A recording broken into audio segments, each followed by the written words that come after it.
Cara a cara con los temas sociales y económicos. Cara a cara con la agenda de Jalisco. En esta mesa caben todas las ideas. Cara a cara con el periodista Enrique Tucent.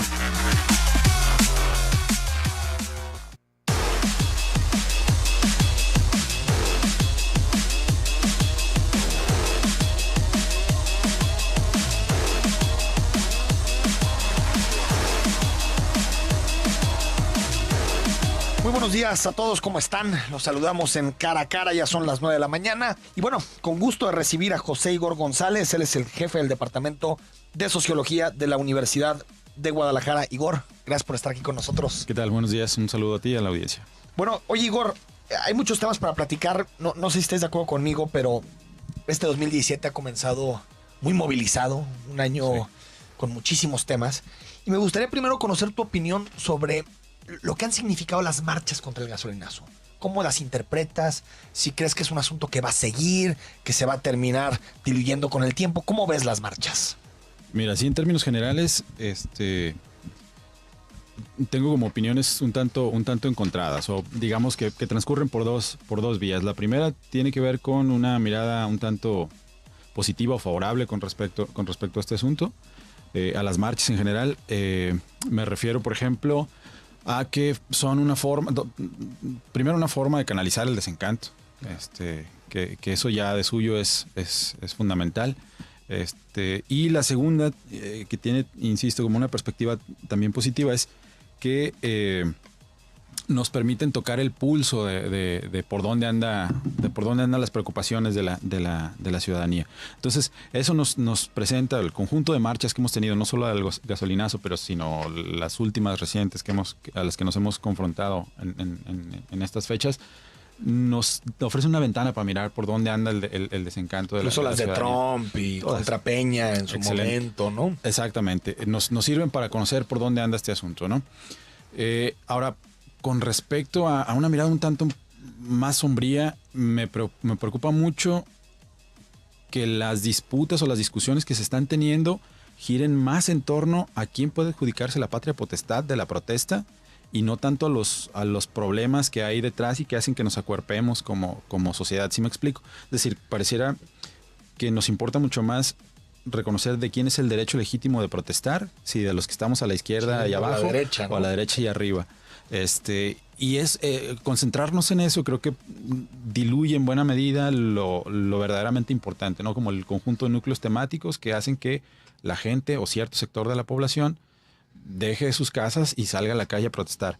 Eso me tiene como un poco consternado, ¿no? Que es también parte, digamos, Igor, de las dificultades que ha habido para generar consensos en torno a una idea incluso de proyecto nacional, porque detrás hay muchísimos temas. Por ejemplo, lo que decías, la manifestación de México Unidos y de que vibre México, claro, más o menos, ¿no?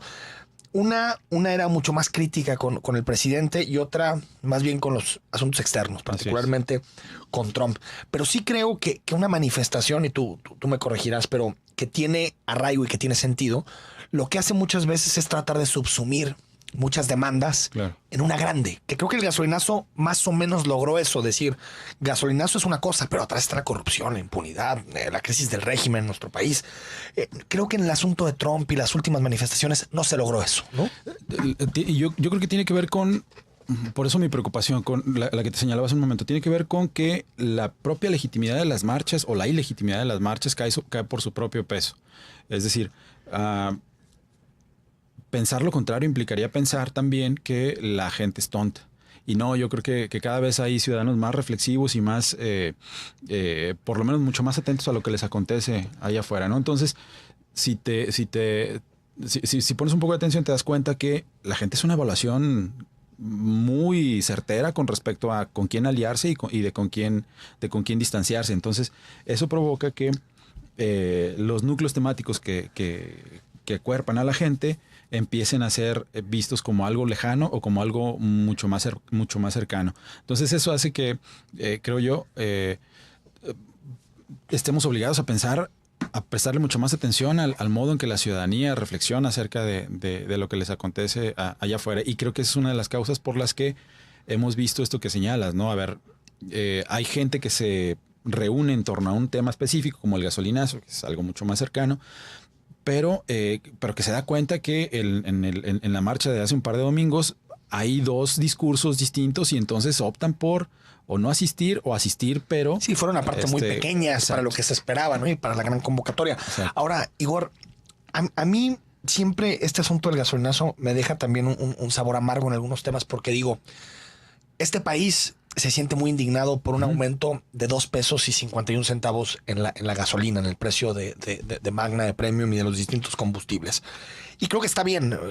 Yo nunca me he gustado ser termómetro de por qué te debes de indignar y por qué no. Claro. Pero sí dices, y por los otros temas, ¿por qué no? Es decir, ¿por qué lo de Ayotzinapa? Pues fue una manifestación multitudinaria en muchas ocasiones, pero por ejemplo que las clases medias no marcharon, decidieron no salir, o los 200,000 muertos de la guerra contra el narco en una década, o los asuntos de corrupción de la Casa Blanca tan claros. ¿Por qué unas cosas se indignan y otras no? Híjole, no quiero ser demasiado pragmático, pero creo que aquí hay una razón económica. Sí, ¿no? Te golpea directo. Te pega directo en el bolsillo. Tú le ponías 100 pesos a tu carro de gasolina, los que tienen carro le ponen la inflación también puede ser, claro. Y ahora ya no lo llenas con 100 pesos, lo tienes que llenar con 150, ¿sí me explico? Y eso te pega directamente en el bolsillo. La construcción de la esfera pública es, digámoslo así, un proceso bastante evanescente. ¿Qué quiero decir con esto? Que en la medida en que los temas que ahí se discuten o que sirven de cimiento para la esfera pública te son cercanos, entonces te interpelan e incluso pueden llegar a llamarte la atención a tal grado que sales de tu casa y protestas. Para algunas personas, lo que ocurrió con Ayotzinapa o los desaparecidos todavía les resulta algo relativamente lejano. En cambio... ¿Y no crees que ese discurso de ese tipo de cosas les pasa a los que están en malos pasos? Claro. Está muy interiorizado. Sí, por decir, supuesto. bueno, pues es que si yo no me meto en este tipo de cosas, no me va a pasar nada. Cosa que las cifras no lo aguantan. No.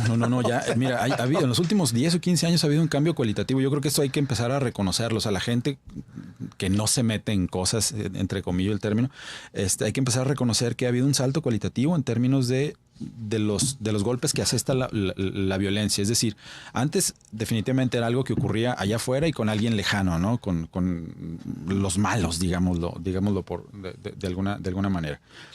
Pero cada vez más el conjunto de desapariciones y de efectos producidos por el proceso de violencia en el que estamos metidos es más cercano y ya no tiene que ver tanto ni si andas en malos pasos o no andas en malos pasos, o si eres rico, o si eres influyente, sino que se ha generalizado y se ha horizontalizado a tal grado que es necesario que incorporemos, que empecemos a pensar en esa otra forma de ver este asunto, ¿no? Y fíjate, no sé si la pregunta que te voy a hacer es un asunto de meternos demasiado en cultura política comparada, pero por ejemplo, a mí me impresiona que en otros países, el caso de Brasil, 10 centavos de aumento en el costo del camión. Manifestaciones millonarias en los principales centros urbanos de Brasil. Europa, privatización de los servicios públicos, austeridad, agenda de austeridad y también mega manifestaciones, mareas en defensa de la educación pública, de la salud pública. Aquí, ¿por qué no se defiende lo público? ¿Por qué? Porque en realidad el asunto, Igor, del gasolinazo es mucho la defensa de lo privado, de nuestro auto, claro, que es aparte un símbolo cultural y, ¿no? ¿Por qué? Porque aquí nadie nos salimos a manifestar para decir, oigan, no se vale lo que le están haciendo al IMSS o no se vale que no le den dinero a las universidades públicas. ¿Por qué eso no? Mira, yo tengo una hipótesis, y es una hipótesis, digámoslo así, de mirada amplia, pues.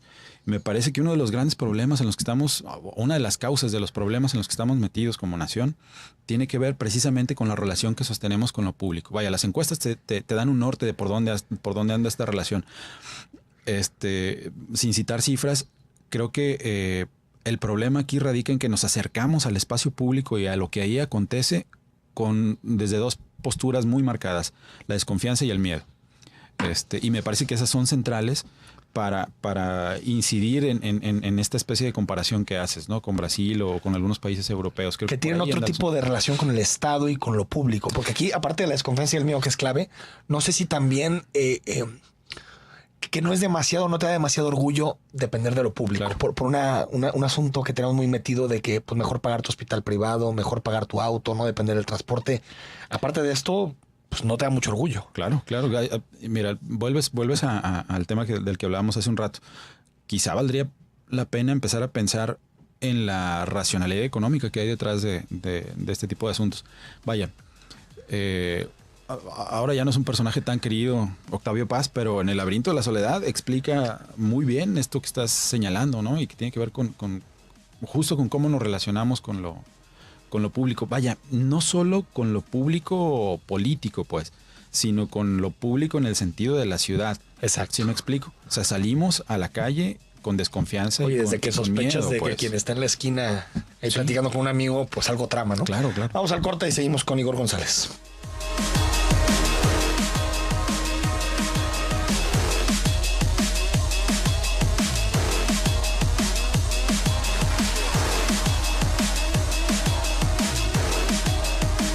Regreso en Cara a Cara platicando con el doctor José Igor González, es el jefe del Departamento de Sociología de la Universidad de Guadalajara. Igor, dejamos en este asunto de por qué cosas nos manifestamos y por qué cosas no nos manifestamos. Pero hay otro asunto y creo que interesante para analizar esto, que es hasta qué punto seguimos teniendo una cultura política heredada del viejo régimen que sospecha de las manifestaciones, ¿no? Que dice, es que quien está marchando es un holgazán, es alguien que no tiene, que tiene que estar trabajando, que tiene que estar en su chamba. Tal vez eso no nos hemos podido quitar tampoco de la cabeza. Sin duda, pues es que no conocemos otro contexto, ¿sí me explico? Afortunadamente creo que hay elementos hay indicios por lo menos que nos permiten pensar que el asunto de la cultura, como bien la llamas, de la cultura política, empieza a tener otras manifestaciones y empieza a reconocer otros tópicos u otros discursos que no sé, que nos permiten intuir la existencia de cambios a futuro, quizá significativos. Y sí me gustaría poner ahí sobre la mesa el papel que en esto han jugado los jóvenes. Me parece que ellos han estado inventando nuevas formas, primero de relacionarse con lo público, y no todos los jóvenes, tampoco hay que hacer generalizaciones de ese tipo, pero en buena medida el motor de la ampliación de las posibilidades de la política en este país ha sido dinamizado por los jóvenes. Entonces, desde el 132, ¿no? Y mucho más atrás, antes, ¿no? mucho más acuerdo, atrás. Sí. Entonces, yo creo que ahí están operando cambios significativos que nos permiten intuir, insisto, posibilidades de transformación en el plano de la cultura política, es decir, del modo en que nos relacionamos unos con otros, pero también del modo en que nos relacionamos con la dimensión política de lo público, por ejemplo. Yo creo firmemente que este sector de la población, los jóvenes, están logrando transitar por lugares, si no inéditos, sí poco explorados, para hacer política, pero no política en el sentido restrictivo del término, pues, es decir, no me refiero solo... Para involucrarse con lo público, exacto, con los temas de poder, ¿no? Exacto, no me refiero solo a los procesos electorales, pues, que en buena medida a la juventud no le interesan demasiado, sino a modos de posicionarse en el mundo, pues, y posicionarse fuerte en y ante el mundo. Creo que por ahí estos cuates tienen una clave interesante. ¿Cómo ves a Ayotzinapa? 29 meses. Híjole, sigue siendo una herida muy complicada. Yo creo que fue constituye, desde mi perspectiva, el principio de la debacle de este sexenio. Es una de las grandes rupturas que nos ha desgarrado el tejido social en general, que pone en relieve que lo que te decía hace un rato, que lo violento nos puede tocar a cualquiera, pues, y que el catálogo de agravios provenientes por acción u omisión por parte del Estado sigue creciendo, ¿no? Y sigue creciendo no solo cuantitativa, sino cualitativamente. Creo que cada vez son más graves los efectos que esto tiene. A mí me parece que primero es el inicio del debacle del sexenio y luego sigue siendo, aunque ya no tenga tanta presencia en los medios, sigue siendo una herida fundamental para esta sociedad. Ahora, está el asunto de la verdad histórica sobre el asunto de Ayotzinapa. Supimos o vimos cómo en su momento el grupo interdisciplinario de expertos independientes logró ir desmontando de poquito en poquito la versión hasta puntos inimaginables, como la participación de Tomás Cerón en su momento y las dudas sobre su actuación en el lugar del crimen. Pero parece como que no vamos a saber qué pasó. Se está yendo el tiempo y no sabemos. Yo creo que va a ser muy complicado que se sepa realmente lo que ocurrió. En todo caso, hay que insistir a toda costa y resistir a ese tipo de mentiras históricas. Veo difícil que en algún momento se pueda conocer con precisión lo que ocurrió, pero creo que sí podemos obtener un buen aprendizaje en términos de los alcances que puede tener incapacidad del Estado para proporcionarte una de las principales garantías, que es la de estar seguro. ¿Sí me explico? Y creo que eso nos debería servir como un norte para reconocer la profundidad del escollo en el que estamos metidos, pues. Yo creo que en última instancia el conjunto de procesos del que estamos siendo testigos en los últimos 5, 7 años, nos da un indicio de por dónde pueden estar, retomando alguna de las conversaciones que hemos tenido antes, sí, de por dónde pueden estar, por dónde puede andar el panorama político en 2018. Y vaya, yo me atrevería a pensar mucho más todavía en 2019, que sí, es el año que va a estar complicado. ¿Por qué? Porque te indica todo este conjunto de procesos que te señalaba un vacío institucional enorme, pues, del que no nos vamos a liberar fácilmente, que no vamos a llenar fácilmente, o que hay actores muy peligrosos que pueden llenarlo, y que nos va a dejar como sociedad y también como arquitectura institucional gubernamental muy mal parados frente al 2018. Y vaya, frente al 2019, llegue quien llegue. Va a ser un escenario complicado. Yo ahí creo que sí es fundamental, incluso que presionemos a los candidatos presidenciales en 2018, para que vuelvan los expertos independientes a hacer una investigación. Incluso te diría que, como sucedió en el caso de Guatemala con el tema de la línea, que incluso tuvieran facultades más allá de las que tenían ahorita, que nada más eran de recomendaciones básicamente. Porque fíjate, nos enteramos por el New York Times hace no mucho que la PGR, lamentablemente siempre nos tenemos que enterar por prensa extranjera, aquí es más filtración, pero que la PGR ya está armando un nuevo informe, un nuevo reporte, en donde señala que todos estos elementos que habían dicho los expertos son solamente errores técnicos, violaciones técnicas, pero que en realidad no alteran el fondo de la investigación. Y me da cierta preocupación de que acabe como el asunto de Colosio, que realmente el 90% de los mexicanos no se cree esta idea del asesino solitario, o como el 68, o como la guerra del 71, que todo acabe en lo mismo. Creo que es fundamental para tratar de dar un siguiente paso en términos de país, que sepamos esa verdad, qué sucedió ahí con investigaciones independientes, y ojalá los candidatos a la presidencia se comprometan a eso, ¿no? Y estaría muy padre. Andrés Manuel lo ha esbozado. No se ha comprometido claramente a regresar a los expertos, porque tampoco sería fácil para él revivir un asunto. Margarita menos con este tema. Y el PRI, pues, ¿qué te digo? Evidentemente no.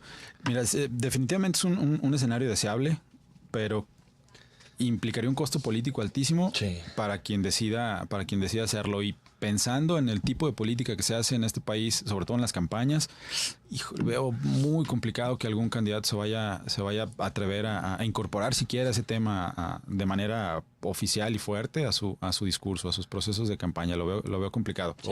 Ojalá.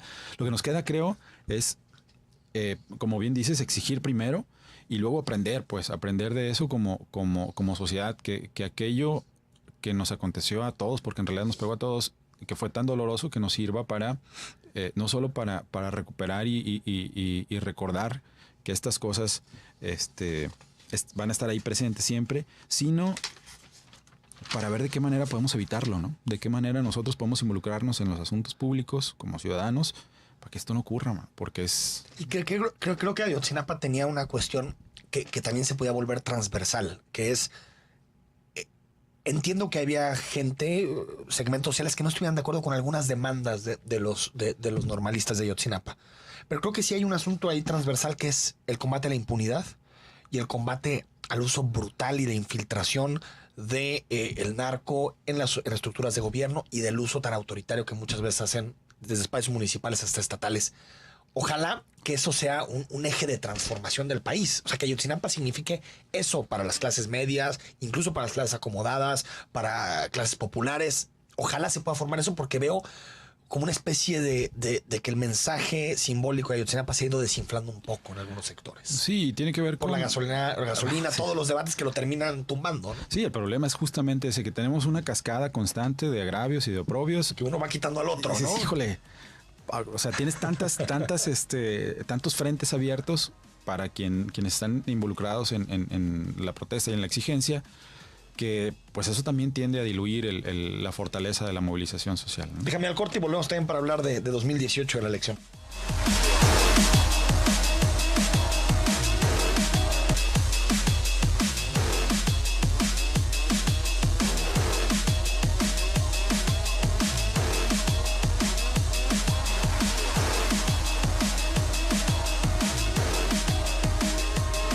de regreso en Cara a Cara, tercer bloque, tercer segmento, platicando con Igor González, quien es jefe del Departamento de Sociología de la Universidad de Guadalajara. Igor, ¿cómo ves 2018? Andrés Manuel punteando en las encuestas, cosa que tampoco es raro.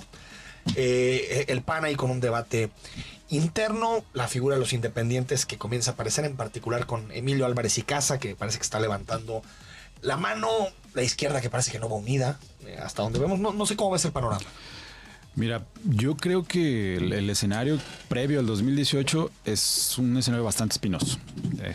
Vamos a ver, creo, en las campañas, como ya lo hemos experimentado en secciones anteriores, una guerra complicada, y no de propuestas, lo cual sería muy interesante, sino de argumentos ad hominem, pues, sí, muy de péguenle al mono. Y eso va, creo, desde mi perspectiva, a producir o profundizar el desencanto que ya se tiene con respecto a la clase política en general y particularmente a los procesos electorales. Ojalá y de verdad deseo equivocarme por completo en esta apreciación, pero me parece que por ahí transita el asunto. La historia nos enseña eso, ¿no? Me preocupa mucho esta especie de ecuación complicada que se está configurando. Te lo decía hace un rato, un catálogo de agravios que crece, más un desencanto que cuela cada vez entre sectores más amplios de la ciudadanía y que se profundiza, más la adquisición de saberes organizativos importantes en las últimas 2 décadas y media por parte de la sociedad civil, particularmente en términos de cómo aprendizaje, me refiero a cómo colocar temáticas en la agenda pública, que lo cual es ya de suyo importante. Más vías institucionales escasas o nulas para canalizar el desencanto. Más escenario electoral, pues, más coyuntura electoral, más vacíos de poder, más actores paraestatales o incluso situados por fuera de la ley con capacidades organizativas y de gestión lo suficientemente fuertes como para incorporarse a los procesos de toma de decisiones de una manera significativa. Todo ese conjunto de variables junto crea o produce un caldo de cultivo muy, es inestable, por decirlo de manera amable, ¿no? Y creo que habría que estar atentos frente a eso. Una de las posibles reacciones por parte del Estado tampoco sería nuevo e incluso se está viendo con la recuperación del discurso de la ley Atenco. Tendería a criminalizar la protesta, sí, más aún, más de lo que ya está ahorita, y puede producirse, en este contexto que te digo, con estas variables que planteo, puede producirse un discurso que tienda a legitimar el uso de la fuerza, porque tampoco sería extraño que eso ocurriera, ¿no? El uso legítimo, que se use de manera legítima y entre comillas el término, la fuerza para reprimir las formas que tiene la ciudadanía para mostrar su descontento, ¿no? ¿Qué te refieres a la ley de seguridad interior? Exacto. La ley de seguridad interior que tiene distintos elementos, pero uno de esos es poder utilizar armas letales para contrarrestar posibles amenazas a la seguridad del Estado. Claro. Y desde ahí... ¿Y quién dictamina que...? Ahí está el asunto, ¿no? O sea, la seguridad del Estado, que aparte no es una idea de seguridad humana, una concepción más estructural, sino es... un funcionario puede decir, oye, seguridad del Estado es que te manifiestes afuera del Congreso. ¿Por qué? Porque es una institución del Estado. Y con eso ya, ¿no? Ahora, pensando en el asunto y en la dinámica, Igor, de los partidos, Andrés Manuel López Obrador ha venido haciendo cambios clarísimos en su discurso desde hace, yo diría, prácticamente desde el año pasado. Sí. Incorporando gente como por ejemplo Esteban Moctezuma, ex secretario de Gobernación con Zedillo, y también fue presidente de Fundación Azteca, de Televisión Azteca, o por ejemplo también incorporando perredistas que se van del PRD porque no encuentran salidas ahí. ¿Ves a un López Obrador moderado por discurso, por narrativa? ¿Lo ves que en realidad su proyecto es moderado en sí? No pienso en la figura de López Obrador como un tipo moderado. Me parece que es incluso a veces hasta pasional. Su enemigo principal es él mismo, pues. Sí. En todo caso, lo que es cierto es que es un tipo muy inteligente. Eso nadie se lo niega. Y se está allegando de personas que a lo mejor pueden constituir un círculo... Bueno, Alfonso Romo, que no lo dije, ¿no? El multimillonario, claro, empresario regiomontano. Que pueden constituir un círculo, digamos, que que tienda o que haga guiños a sectores de la sociedad que tradicionalmente no piensan en López Obrador como un buen candidato. Lo ven con recelo, ¿no? Exacto. Y tendría muchas posibilidades si logra capitalizar dos cosas. El desencanto. Perdón que recurre tanto a esta palabra, pero creo que es uno de los discursos de nuestro tiempo, claro. principales, pero el desencanto que permea en buena parte de la sociedad, no solo con respecto a la situación en la que estamos metidos, sino particularmente en torno a la clase política. Si logra capitalizar eso y si logra capitalizar lo que ocurre en el escenario internacional, me refiero particularmente a Trump y al discurso antidiferente, antidiferencia. Anti el otro. Anti el otro. Que puede constituirse como un discurso que pueda ser apropiado por un proyecto político como un discurso de unidad, por ejemplo. ¿Sí me explico? De unidad frente al otro que nos discrimina, al otro que nos ataca. Si se capitalizan esas dos cosas, más un equipo mucho más diverso, menos menos espejista. Sí, digamos, que sea percibido como más plural y incluso transversal, ¿no? Exacto, en términos ideológicos. Exacto, con anclajes mucho más diversos hacia otros sectores de la sociedad que tradicionalmente no piensan en López Obrador como una posible vía política. Creo que puede capitalizar, o si lo logra capitalizar, creo que puede tener buenos dividendos en términos políticos.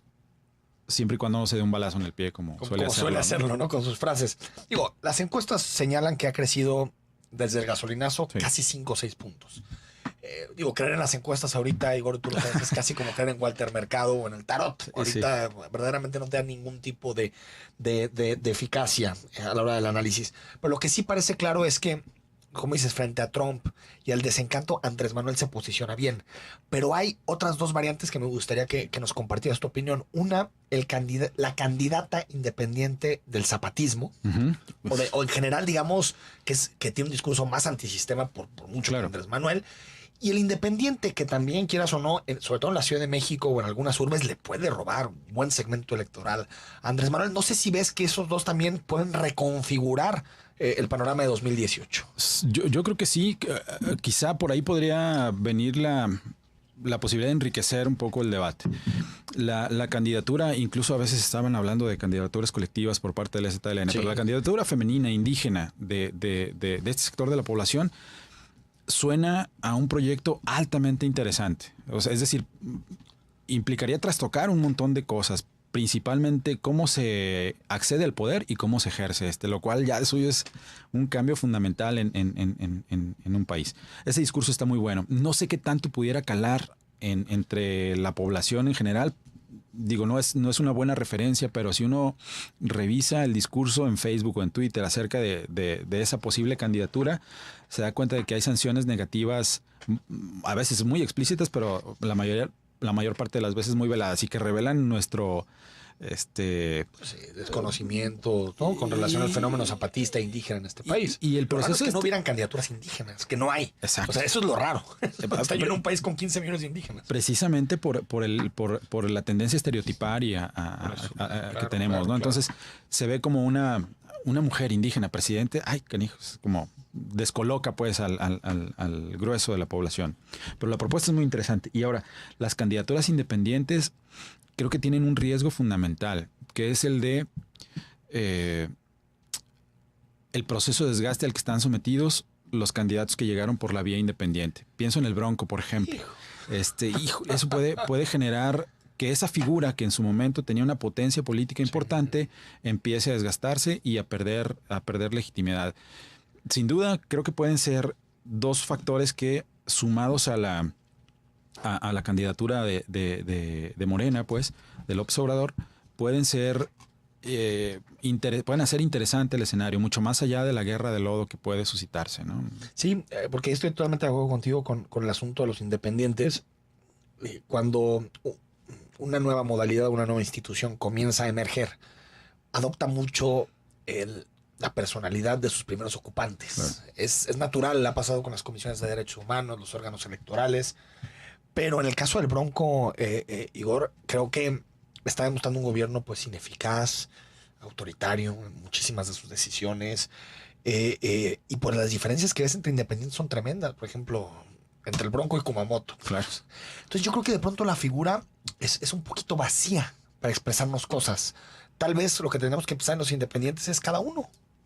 ¿Cuál es su proyecto, no? Que nos expliquen su proyecto y, digamos, sobre la base de cada uno ir definiendo. A mí Emilio Álvarez y Casa me parece un muy buen defensor de derechos humanos. Me parece que sería un buen candidato.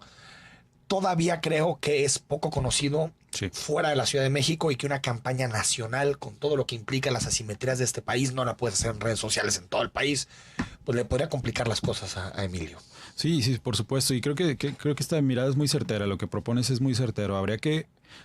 implica un aprendizaje importante para la ciudadanía, pero sí valdría la pena hacer esta reflexión en términos de vamos revisando cada caso. Cada caso, ¿no? ¿Qué nos están promoviendo cada uno de los? Porque muchos tal vez en Monterrey, en Nuevo León, votaron por el Bronco diciendo, pues todo menos partidos. Y ahí ves que la solución te puede salir incluso peor, ¿no? Bueno, Fujimori así llegó, ¿no? Vamos al corte, seguimos ya último segmento con Igor González. Platicando con el doctor José Igor González, jefe del Departamento de Sociología de la Universidad de Guadalajara. Muchos temas que platicar, Igor, se nos está agotando el tiempo, pero hay un tema que me gustaría preguntarte, el nacionalismo.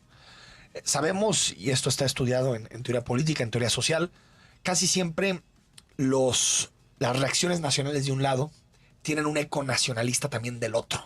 Es casi hasta natural de acción-reacción. Si vemos que en Estados Unidos llega un presidente nacionalista, y sobre todo nacionalista racial, ¿no? Con ese discurso, empieza también la reacción en México. No sé cómo analizas esta reacción de banderitas, de no consumir productos americanos o productos que apoyan a Trump. No sé cómo lo has visto. Mira, lo dije también en algún otro foro. Me preocupa mucho. Me agrada, me atrae la idea de voltear a vernos y reconocer nuestras propias fortalezas. Eso yo creo que es fundamental y nos hace mucha falta. Me preocupa que eso se convierta en un nacionalismo patriotero artificial, barato, pues. Si me explico, tal como lo señalas, de banderita y reguilete. De poner en nuestro WhatsApp la bandera y pensar que con eso, ¿no? Y está bien, o sea, se vale, pero creo que habría que ir mucho más allá. Y tenemos un desafío fundamental. Leí hace una semana o dos, quizá, una columna de Jesús Silva Herzog Márquez que me pareció fundamental, de las pocas reacciones realmente lúcidas en torno a este proceso, mientras buena parte de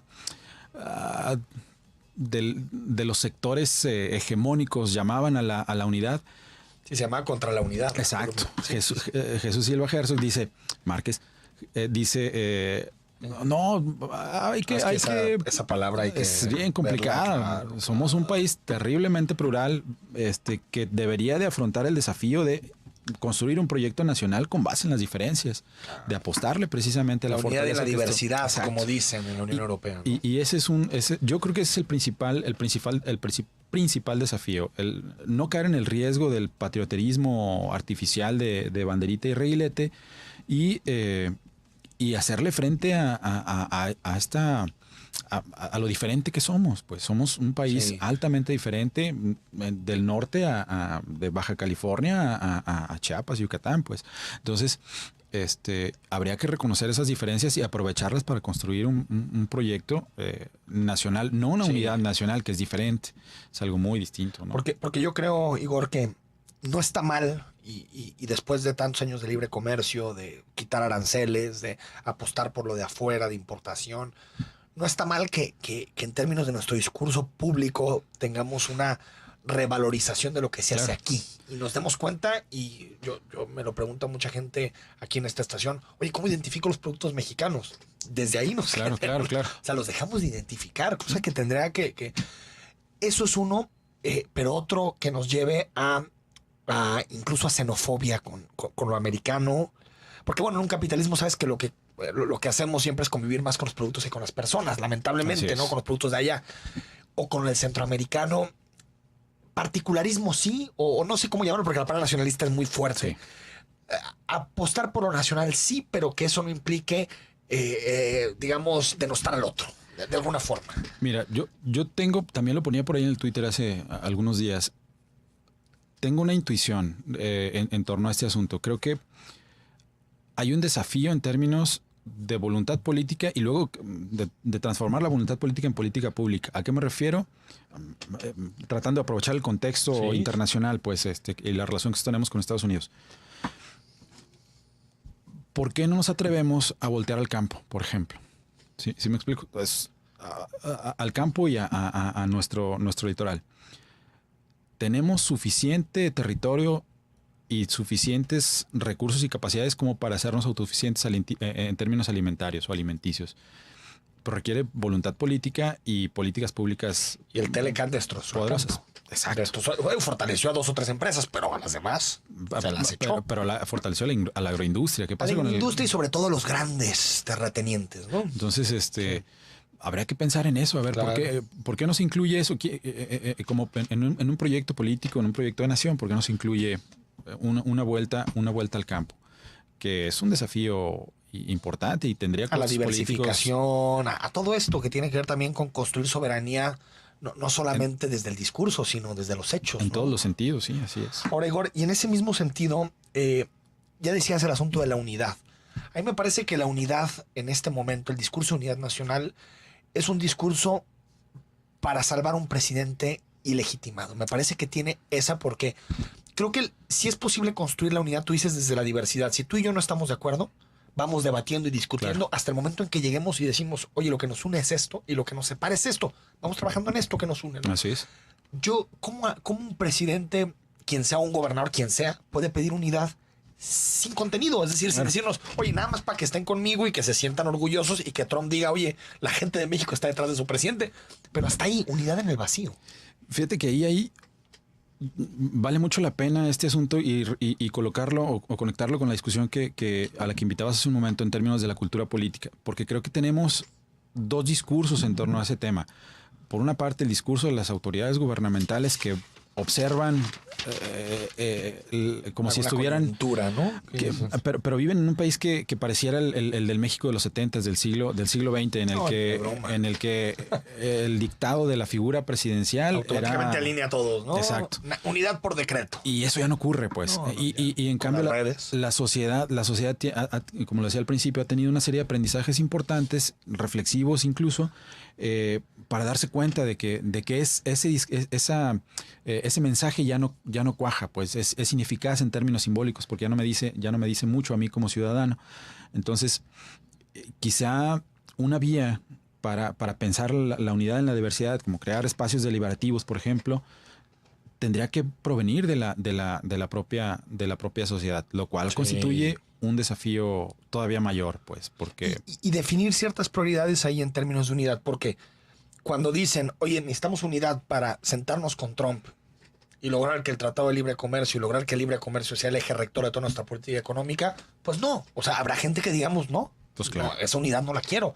Si te dicen, oye, necesitamos unidad para encontrar nuevos mercados, para fortalecer la producción local, para proteger las empresas del país y que puedan ser competitivas a nivel mundial, ahí creo que habría causas de entendimiento. El problema es que no hay idea más potente en términos políticos que la unidad nacional sobre el vacío, porque es como un cheque en blanco.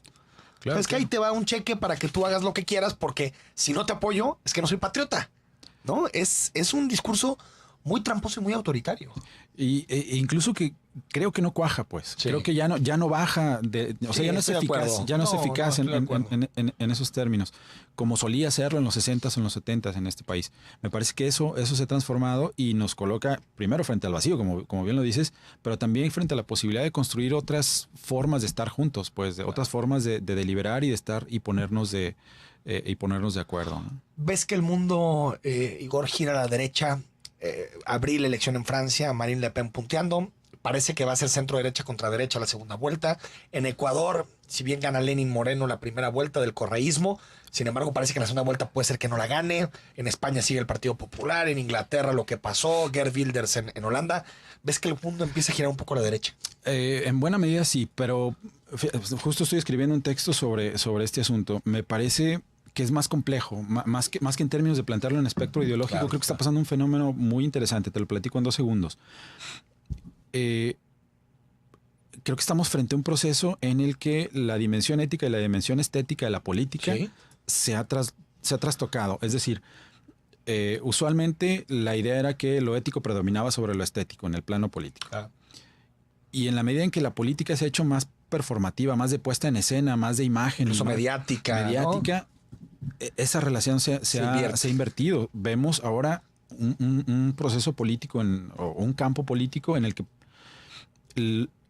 lo estético se empodera, mientras que lo ético pasa por eso las puestas en escena de Trump, incluso Marine Le Pen, que ha ido cambiando sus articulaciones. Exacto. Entonces el discurso de derecha y de izquierda ya no es tan sólido y tan denso como para constituirse en extremo del espectro ideológico, como para hablar de la derechización del mundo. Me parece que hay que empezar a aprender a reconocer el pragmatismo y la ironía que hay detrás de lo que estamos viendo en el escenario internacional, ¿no? Y ya lo platicaremos en otra ocasión porque nos acabó el tiempo, pero también creo que el discurso conservador o de derecha apela de forma más clara a la nación que a la izquierda. En términos de construcción del concepto incluso. Una de las consecuencias de esta en 2 segundos, una de las consecuencias de esta inversión de lo ético y lo estético es precisamente que el consenso se agota. O sea, la búsqueda de consensos ya no produce o reditúa políticamente, sino lo que produce más dividendos políticos es el extremo, pues situarte en el extremo, performativamente. La mayoría se construyen desde los extremos y no desde el centro. Gracias, Igor, como siempre, por acompañarnos. Hasta mañana a las 9 de la mañana en Cara a Cara. Soy Enrique Tucen.